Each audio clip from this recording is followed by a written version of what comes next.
नमस्कार दोस्तों। तो आइए आज की वीडियो में आपका स्वागत है। जैसा कि इसके पहले वीडियो में हमने बात की थी दृष्ट दोष क्या होता है, उनका संशोधन कैसे किया जाता है। जैसा कि जो रोग थे निकट दृष्ट दोष और दूर दृष्ट दोष के बारे में बात की थी, पर आज की वीडियो में इससे संबंधित ये भी रोग हैं। जैसे कि जो रोग है वो क्या है, लिखा है जरा दूर दृष्ट दोष और जो है आप बिंदुकता और इसी प्रकार से है प्रधनता। ये जो रोग हैं इनके बारे में आज बात करने वाले हैं। ये भी संबंधित आंख से संबंधित ये रोग हैं। और इसके अलावा जैसे कि होता रतौंधी, ये सब क्या है, आंख से संबंधित रोग होते हैं। ये सभी रोग जो हैं एग्जाम में बार बार पूछे जाते हैं। तो आपको यहाँ पे हमने 5 रोग, यहाँ पे 3 यहाँ पे 2 इसके पहले बता दिए हैं। इस प्रकार से जो रोग है वो 5 रोग हैं।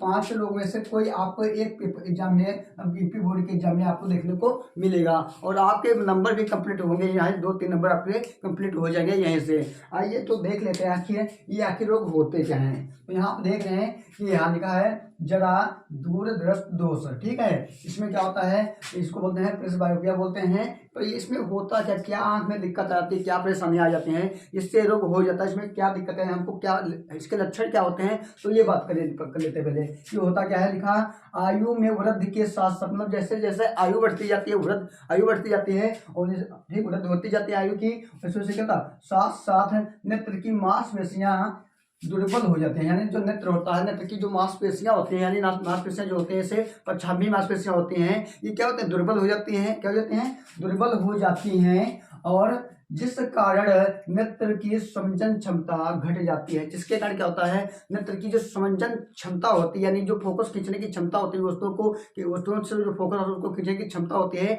वो क्या होती है, घट जाती है। जब घट जाती है तो क्या होता है, घट जाती है और जिससे व्यक्ति को दूर अथवा निकट या दोनों ही स्थानों की वस्तुएं स्पष्ट नहीं दिखाई देती हैं। यानी क्या होता है, जब कहते हैं नेत्र की समंजन क्षमता घट जाती है तो व्यक्ति को क्या होता है, यानी दूर की या पास की दोनों स्थानों की वस्तुएं स्पष्ट नहीं दिखाई देती हैं। किस रोग में नहीं दिखाई देते हैं, जरा दूर दृष्ट दोष में क्या होता है, यानी व्यक्ति को पास की और दूर की वस्तुएं, मतलब पास की भी नहीं दिखाई देंगी और दूर अगर कोई वस्तु रखी वो भी नहीं दिखाई देती है।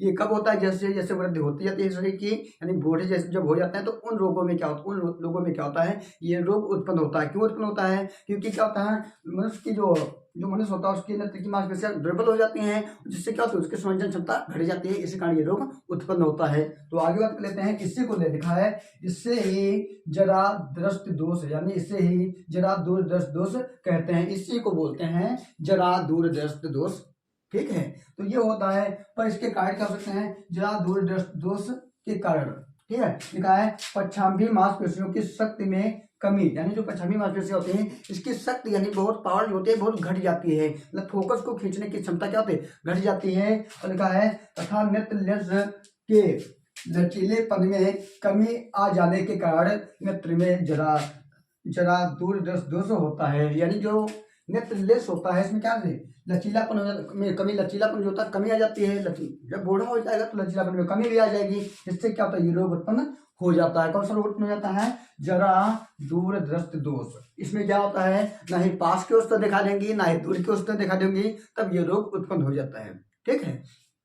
तो इससे ठीक कैसे किया जाएगा, ठीक करने के लिए क्या किया जाता है, तो हम बात कर लेते हैं आगे। इसका निवारण क्या होता है, निवारण होता है ठीक करना। जैसे कि जरा दूर दृष्ट दोष को दूर करने के लिए द्विफोक्सी लेंस का उपयोग किया जाता है। यानी इसमें क्या होता है, दूर दृष्ट अगर दोष है, दूर दृष्ट दोष है तो इसको दूर करने के लिए क्या करना है आपको, दूर नहीं जरा बोलना, जरा दूर दृष्ट दोष है तो इसको दूर करने के लिए क्या किया जाता है, द्विफोक्सी लेंस, यानी उभयोत्तर लेंस का उपयोग किया जाता है। उभयोत्तर लेंस का उपयोग किया जाता है। जो चश्मा होता है, चश्मे में क्या होता है, ऊपर की ओर अवतल लेंस लगाया जाता है, नीचे की ओर जो होता है उत्तल लेंस लगाया जाता है। जो अवतल लेंस होता है ये क्या करता है, अवतल लेंस में क्या होता है, दूर की उसमें जो देखने में क्या सहायता करता है। और जब जो उत्तल लेंस होता है ये क्या होता है, निकट की वस्तु को देखने में सहायता करता है ना। तो हमको दूर और पास की दोनों के वस्तुएं, दोनों स्थानों की वस्तुएं हमको साफ दिखाई देंगी, ठीक है। तो इस प्रकार से इसका क्या किया जाता है, संशोधन किया जाता है।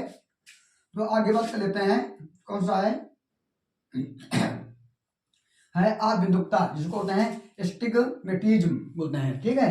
तो इसमें क्या होता है, इस दोष में समान दूरी पर रखी क्षैतिज या ऊर्ध्वाधर एक साथ स्पष्ट नहीं दिखाई देती हैं। मतलब क्या होता है, इस रोग जो अभिमुखता होता है, इस रोग में क्या होता है, अगर कोई वस्तु ऐसा रखी है और एक ऐसा रखी है, एक क्षैतिज रखी है, एक क्या ऊर्ध्वाधर रखी है, तो क्या होता है दोनों स्पष्ट समान, दोनों साफ दिखाई देते हैं कि कौन सी खड़ी है, कौन सी यानी क्षैतिज है। तो ये साफ नहीं दिखाई देते हैं किस रोग में, तो ये रोग कौन सा होता है, अभिमुखता यानी एस्टिग्मेटिज्म रोग होता है।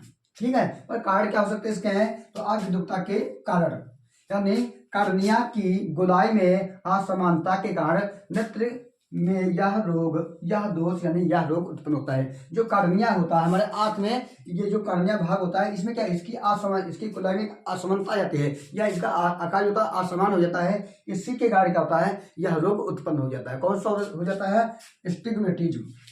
ठीक है, तो इसमें क्या होता है, इसमें मतलब कोई वस्तु क्षैतिज रखी है, वो उधर खड़ी है। ठीक है, तो क्या होता है, इसमें क्या होता है, दोनों वस्तु में क्या होता है, स्पष्ट, दोनों स्पष्ट एक साथ नहीं दिखाई देती हैं, या तो ये वाली एक दिखाई देगी या ये वाली, पर दोनों नहीं समझ पाओगे कि कौन क्षैतिज रखी है, कौन उधर रखी है। ठीक है, ये रोग होता है कौन सा, एस्टिग्मेटिज्म। तो आगे बात कर लेते हैं निवारण लिखा है, इस दोष के निवारण हेतु बेलनाकार लेंस का प्रयोग किया जाता है। मतलब इस दोष को अगर दूर करना है तो चश्मे में किस लेंस का प्रयोग किया जाएगा, बेलनाकार। कौन सा है, बेलनाकार लेंस का प्रयोग किया जाता है। किसका, बेलनाकार लेंस का प्रयोग किया जाता है। इसमें किस है, इसमें होता है द्विफोक्सी लेंस का प्रयोग किया जाता है। ठीक है, इसमें द्विफोक्सी, इसमें बेलनाकार, समझना है तुमको। इसी प्रकार से बता, निकट में अवतल लेंस का प्रयोग किया जाता है, दूर में उत्तल लेंस का प्रयोग किया जाता है। यहाँ पर द्विफोक्सी, यहाँ पर बेलनाकार। इसमें जो होता चश्मे के ऊपरी भाग में अवतल लेंस, निचले भाग में उत्तल लेंस लगाया जाता है। ठीक है, तो आगे बात करते हैं हम प्रधानता यानी कलर ब्लाइंडनेस।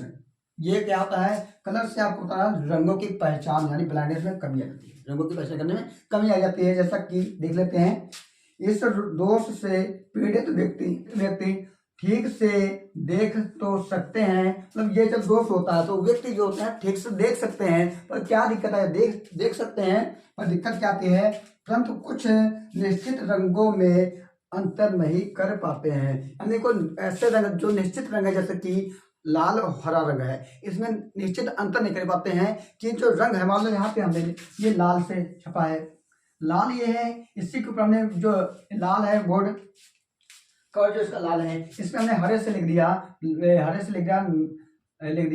नमक, क्या लिख दिया, नामक लिख दिया इसके। तो अब ये समझ नहीं पाएंगे कि हाँ ये जो लिखा है ये हरे से लिखा है कि लाल से लिखा है, अंतर नहीं कर पाते हैं। ये जो कलर है इसमें कौन सा कलर से लिखा है, कौन सा कलर इसका बोर्ड का है। तो ये जो होता है, मतलब निश्चित रंग जो होते हैं यार, ये एक दो रंग यही होते हैं, लाल और हरा रंग, इसमें अंतर नहीं कर पाते। निश्चित रंग जो होते हैं, बाकी रंगों की पहचान कर लेते हैं पर निश्चित रंगों की पहचान नहीं कर पाते हैं। अगर इसको मान लो कि इनको नौकरी यानी रेलवे में दे दी जाए, वहाँ झंडा लेके खड़ा किया जाए कि झंडा लेके खड़े हो, ड्यूटी लेना है तो आपको लाल झंडा दिखाना, रोकना है। तो अब क्या करेंगे, इनको पता नहीं कि रंग लाल कौन है और कौन हरा है। तो ये क्या हो सकता है कि लाल की जगह हरा दिखा दें तो ट्रेन भाग चलती जाए, और अगर मान लो कि क्या होता है जहाँ पे हरा दिखाना वहाँ पे लाल दिखा दें तो क्या खतरा हो जाएगा। इसलिए क्या होता है, इन जिसके आंख में ये रोग होता है ब्लाइंडनेस, तो उसको रेलवे में नौकरी नहीं मिल सकती है ना। तो आगे बात लेते हैं, इसका उपचार, हाँ इसका कोई उपचार नहीं होता है, इसका कोई उपचार नहीं होता बच्चों, दोस्तों इसका कोई उपचार नहीं होता है। यहाँ पे देख लो, ये छोटे का पॉइंट है, यह जन्म जात होता है, यानी जन्म से ये रोग जो होता है, ये रोग जन्म से ही मिलता है, जन्म से संबंधित यानी माता पिता से ये रोग मिल जाता है। अनुवांशिक रोग होता है, कैसा होता है अनुवांशिक रोग, यानी माता पिता से ये रोग मिलता है। और बता दिए इसका कोई उपचार भी नहीं होता है। ठीक है, उपचार इसका कोई नहीं है, अगर हो गया एक बार तो ठीक होने वाला भी नहीं है। तो आगे बात लेते हैं, आखिर होता क्या है, कैसे होता है। मनुष्य की आंखों में शंक्वाकार की कोशिकाओं की कमी आ जाने के कारण, मतलब क्या होता है, जो मनुष्य होता है इसमें जो आंखों में क्या होते हैं, शंक्वाकार कोशिका या बोल सकते हो, या कोन सेल जो होते हैं, कोन सेल होते हैं, जो इनकी जब कमी आ जाती है, मतलब शंकु कोशिका होते हैं, क्या होते हैं, शंकु कोशिका जो होते हैं, इनकी आंखों क्या होता है, इनकी कमी आंखों में आ जाती है। इसी कारण क्या होता है, ये रोग उत्पन्न हो जाते हैं, क्योंकि शंकु कोशिका जो होते हैं यही रंगों की पहचान करती है। अगर शंकु को इस समय क्या है, इसमें प्रकाश तो हम रंगों को मतलब बता सकते हैं कि आप कैसे कपड़े पहनते हो, क्योंकि बात यह है क्योंकि हमारे आंख में इस समय कौन से कोशिका सक्रिय हैं? शंकु कोशिका। जब अंधेरा हो जाता है तो क्या रॉड कोशिका होते हैं ये सक्रिय हो जाते हैं, तो हम लोगों की पहचान नहीं कर पाते हैं। तो इसी में क्या होता है, इस रोग में शंकु कोशिकाओं की क्या कहते हैं, कमी आ जाते हैं, इसी कारण ये रोग उत्पन्न होता है। तो आपको ये वीडियो कैसे लगी, वीडियो को कमेंट में पक्का लिख के बताइए कि आपको वीडियो कैसे लगी। ऐसे वीडियो देखने के और भी है तो आपके टॉपिक क्लियर करने के लिए परीक्षा से संबंधित, तो हमारे चैनल को सब्सक्राइब कर लीजिए। हम आपकी पूरी 2 महीने के अंदर, यानी ये जो टॉपिक आपका है यानी विज्ञान साइंस का, इसमें आपसे संबंधित जितने भी प्रश्न होंगे मेन इंपॉर्टेंट वो सभी करवाएंगे।